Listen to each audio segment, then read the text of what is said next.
guys, welcome to Ate Baka Vlog.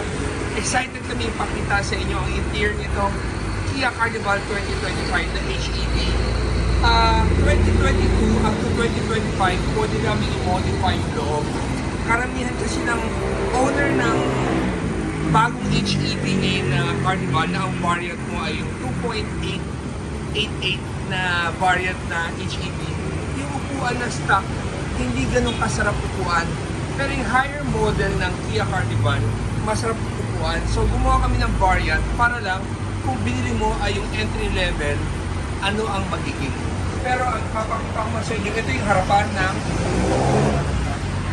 harapan ng variant na masarap upuan. So ito yung 3 million plus. So guys, sobrang excited i-share sa inyo tong Kia Carnival na upuan na to dahil talagang ginawa talaga to for Kia Carnival na HEV. So magtataka kayo, nasaan ba ang daanan nito going to the back? So mamaya-iisa-isahin natin yan. Pero ang una kong pinapakita sa inyo ay yung look ng upuan natin. So this project is collaborated with Atoy Customs and our supplier from abroad na nasabi namin ang problema ng Kia Carnival. So we suggested na ano ba ang problema ng mga Kia Carnival owners at saka how to improve. So this Kia Carnival na nakuha natin ay hindi naman siya low-end. This is the high-end na HEV.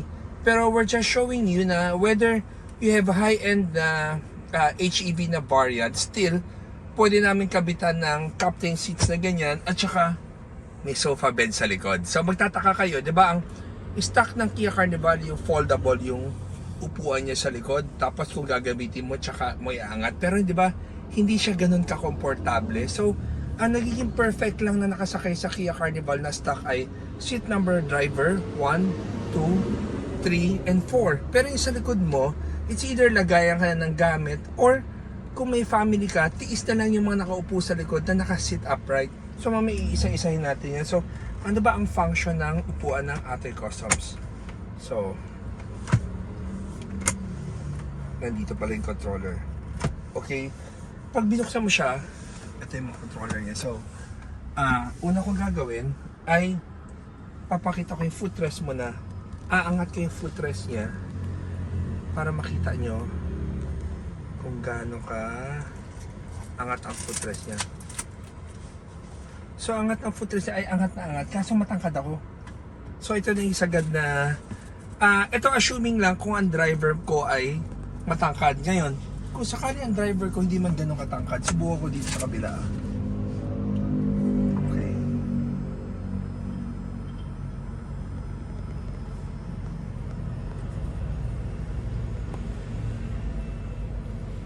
Okay, same.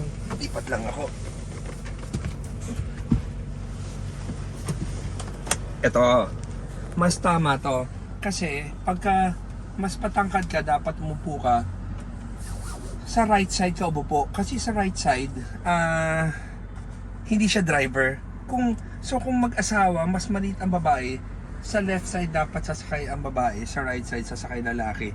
If you wanna use the footrest. Tapos next ay merong reclinable. So na-recline siya na ito, higa. Papakita ko lang gaano ka higa ang kaya niyang ihiga. Okay. Okay, hanggang dito yung higa na pwedeng higa. Which is, kung matutulog ka, ay komportable ka na. So, ang napansin ko lang, pag yung higang sagad na ganyan, yung batok mo lumulutang, pero hindi pa rin ganun ka uncomfortable. Ang tamang, I would say, ang perfect na upo nito pag matutulog ka ay okay, somewhere here.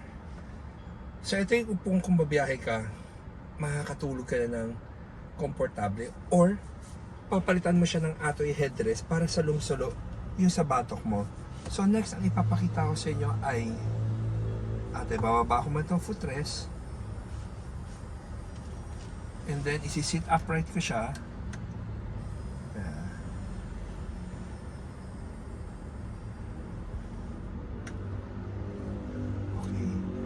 Meron siyang, actually hindi ko mapakita sa inyo yung massage pero meron siyang lumbar na Yan, ipupush mo, maramdaman mo tinutulak yung ano mo yung sa back mo. Tapos meron siyang air na hangin na heater or malamig. Pero hindi man natin kailangan heater sa Pilipinas. Kaya I think yung malamig is okay na. Tapos meron din siyang massage.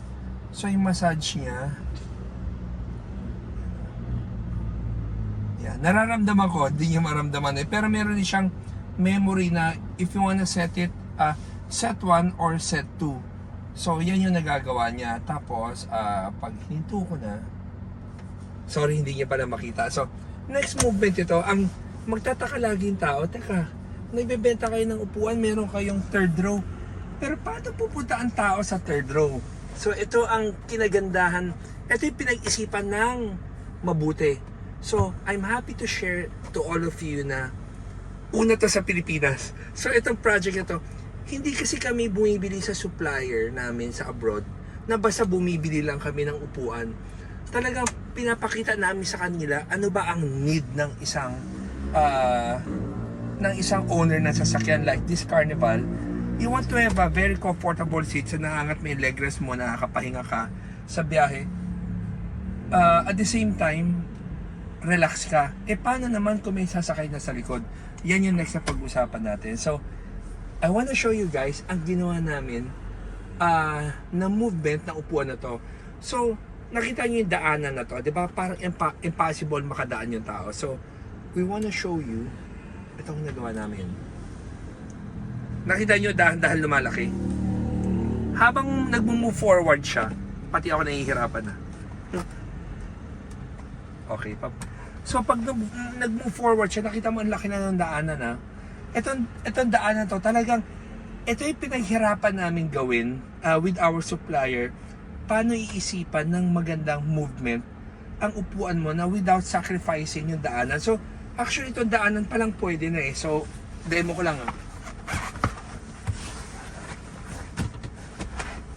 Yan.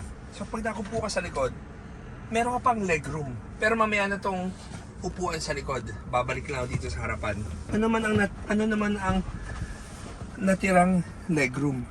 So, abanteg siya. Galing, diba? Nakita niyo lumalaki na to. So, ang pinapakita ko lang sa inyo ay yung sagad.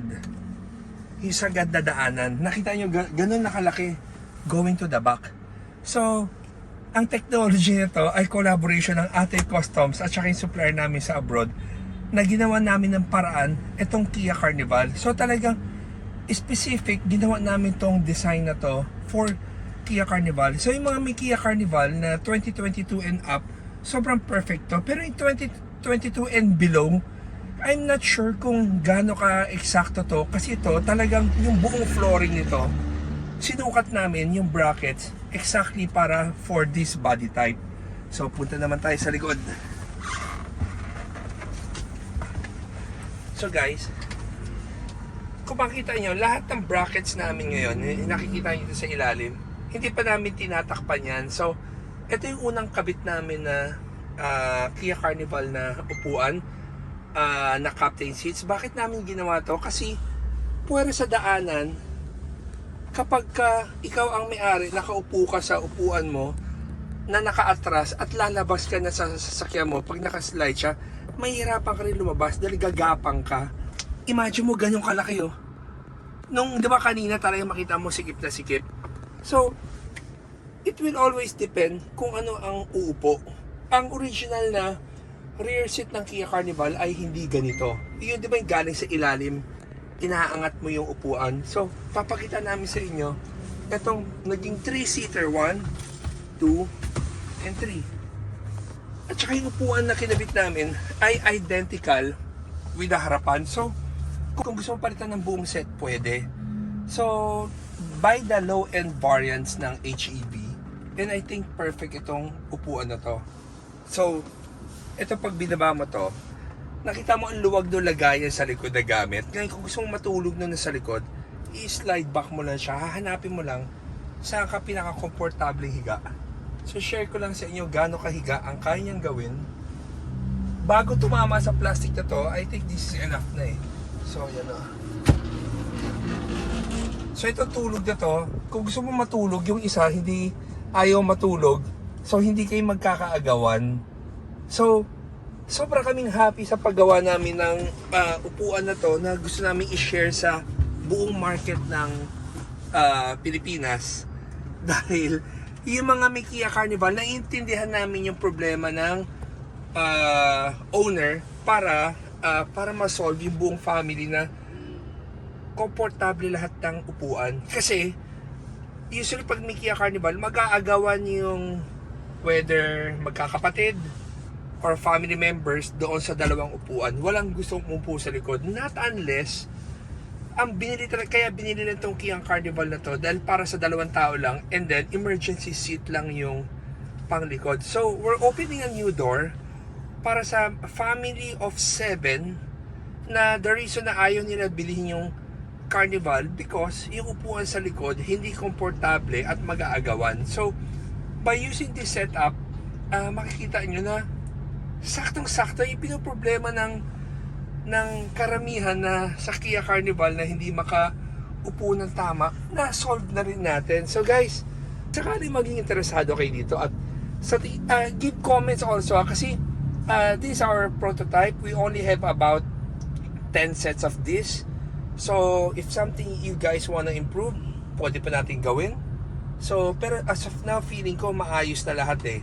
So ito, meron pindutan dito sa likod kung sakaling nasisikipan yung tao sa likod at wala siyang legroom, pwede niya pindutin yung dito sa likod para may abante ng konti. So nakakatuwa lang. Next guys, ipapakita ko naman sa inyo ito. Yung atras naman ito, ang sagad na atras na kayang gawin ito ay ito.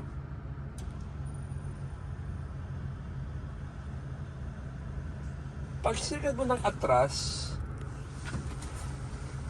meron ka pa rin lagay ng space ng gamit, pero hindi na yung malalaking maleta, pero pasok pa rin yung maleta mo dito sa ilalim kasi ang sumigip lang yung portion doon sa may ibabaw, pero yung ilalim mo hanggang doon sa pinakailalim, ang lalim pa rin, kasya pa rin maleta.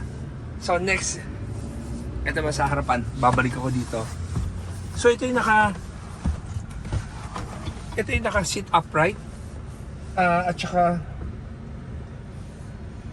ito yung legroom ng normal na upo mo na at pag may driver ka, ito rin yun. At the same time, yung nakaupo sa likod, sobrang luwag pa. So ngayon naman guys, papakita ko pagka inatras ko siya ulit, makita mo lalapit na siya. So itong atras ko will always depend kung ano ang height ng nakaupo sa likod. Kasi itong upo na to, feeling ko komportable ka. Tapos kung gusto mong lumabas, mabilis pa lumabas. So ito, ang luwag ng daanan mo. Pag lalabas ka, nasa may pinto ka na yan, nalabas ka na kaagad or kung papasok ka, salukan na kaagad. Diba? So guys, I hope na gusto nyo itong upuan ng Atay Customs. We're happy to share our new product for Kia Carnival 2022 to 2025. So if you have HEV na 2025 and you want to upgrade the seats, I think black rin ang interior. So perfect na rin itong kulay ng interior namin. So we have two variant. We have black and we have beige. So guys, pag interesado kayo, for more inquiry, tawag lang sa office namin at 3411-5858. So guys, always reminding you, every day is a blessing. And always remember, Jesus loves you. God bless. So guys, nakita yung itim kanina, diba? Ito naman yung kulay beige namin na variant na pang Kia Carnival din. So beige and black are available at Atay Customs.